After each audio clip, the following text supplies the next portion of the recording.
Catherine during the last few weeks. If prayers were enough, everyone who had boarded the ship would arrive fit and healthy in the land of their dreams.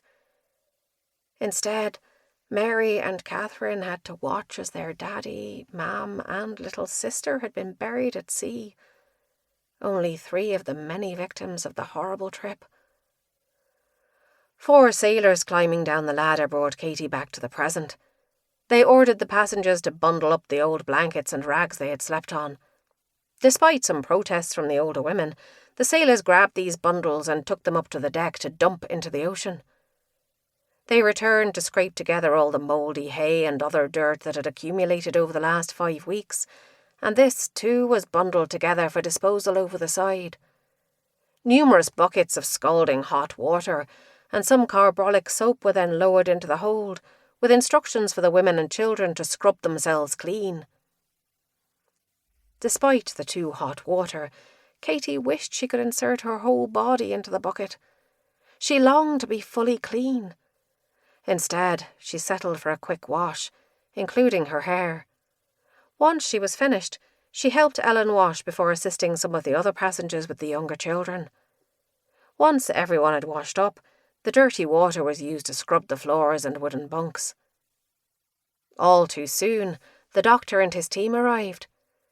As Katie, Ellen, Mary and Catherine waited their turn, they watched in horror as the team sent one family after another to the line for the hospital. "Pinch your cheeks, girls, and stand straighter.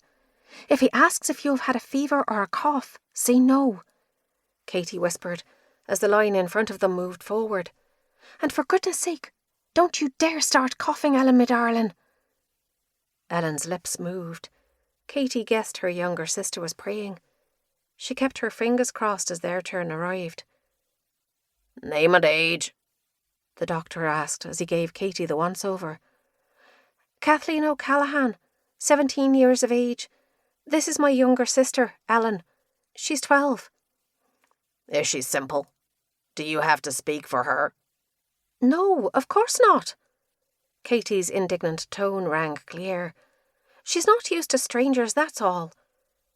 Katie glared at Ellen, trying to make her sister understand she had to speak for herself. When that didn't work, she stamped on her sister's foot. "Ouch! What did you do that for?"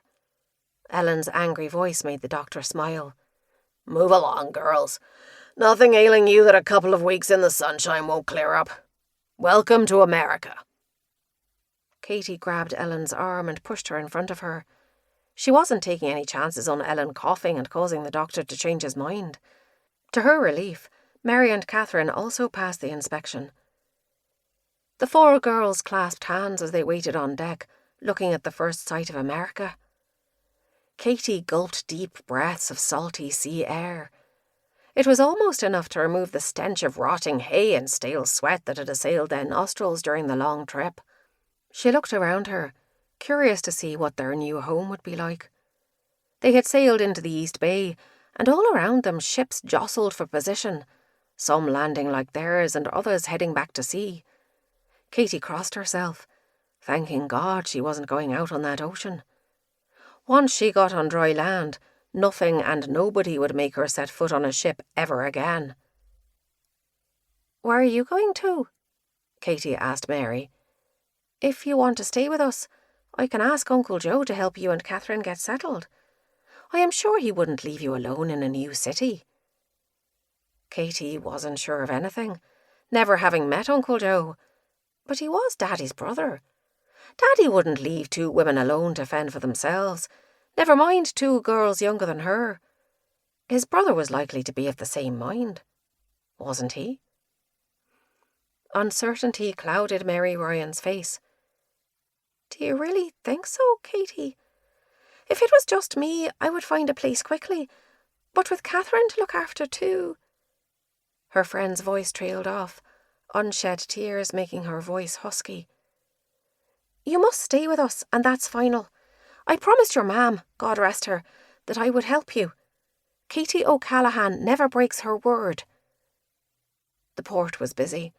Hooves clattered on the cobblestones, relatives shrieked to claim lost family members, and everyone seemed to be in a hurry while they waited. Katie looked around.